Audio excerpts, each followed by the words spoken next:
The driver, I'm trying to get the coupler snap to hover above where the neck yoke ring is, okay? Where the ring on the neck yoke is.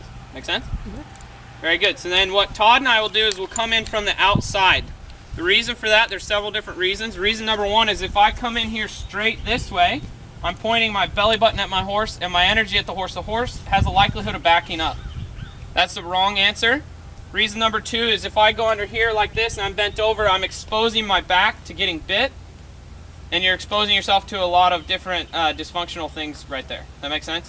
You want to make sure that you're standing to the outside, keeping yourself in a safe position in reference to your horse. Can you see how this would be a lot safer? Everybody see that?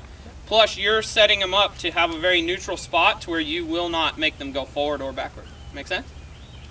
Very good. So now if we were to reach in, we'll reach in and grab our neck yoke. Can you see the way that Todd grabbed it? See, he set himself up for that to be tough, and I set myself up for this to be easy. Can you see this? Because of the fact that I grabbed my ring and just cradled it into my hand. Can you guys see that? The reason for this is if I grab it like this, see how little room I have to snap in. If I grab it like this, I have lots of room. I have a big shot at getting it right. That makes sense?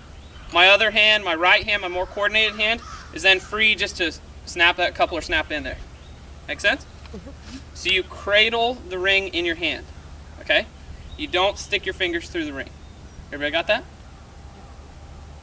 Very good. Okay, so then we would hook up our neck yoke.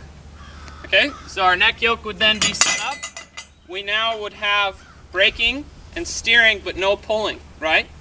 But in technicality, the horses could pull this load. They would not be able to effectively pull it, but they still could pull it. So you're in a really bad spot when you just have your neck yoke hooked up. That makes sense? You're halfway put together.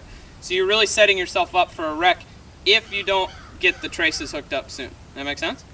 So then Todd and I would then proceed along the backs of our horses, right? And we would come around here to the inside. You want to do the inside trace first, okay?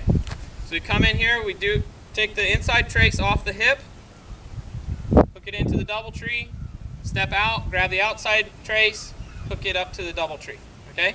When you go to hook to the double tree, what I want you to do is grab a hold of the single tree and have it to where your fingers are not in here. That's a lot of guys have lost their fingers on these, okay? You do that, and then you're holding the trace in the way that I showed you before. It just hooks right over there, right? And you keep your fingers out of the dang way. Make sense? Yeah.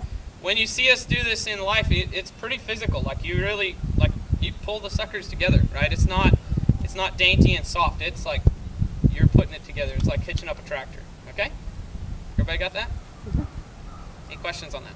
Mm-hmm. So that's your proper hitching order, okay?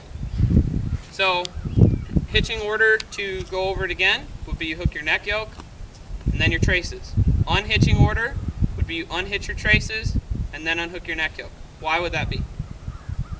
No, you wouldn't have any braking. You'd only have pulling. That's right. Yeah, you would just have pulling. You'd set yourself up to you had no steering, no braking, and all the pulling in the world. Okay? Very good. It's a bad idea. It's funny, but I'll tell you what, I've seen people do it. It's plumb crazy. People do it all the time. So, very good. Okay, let's go over to our single horse.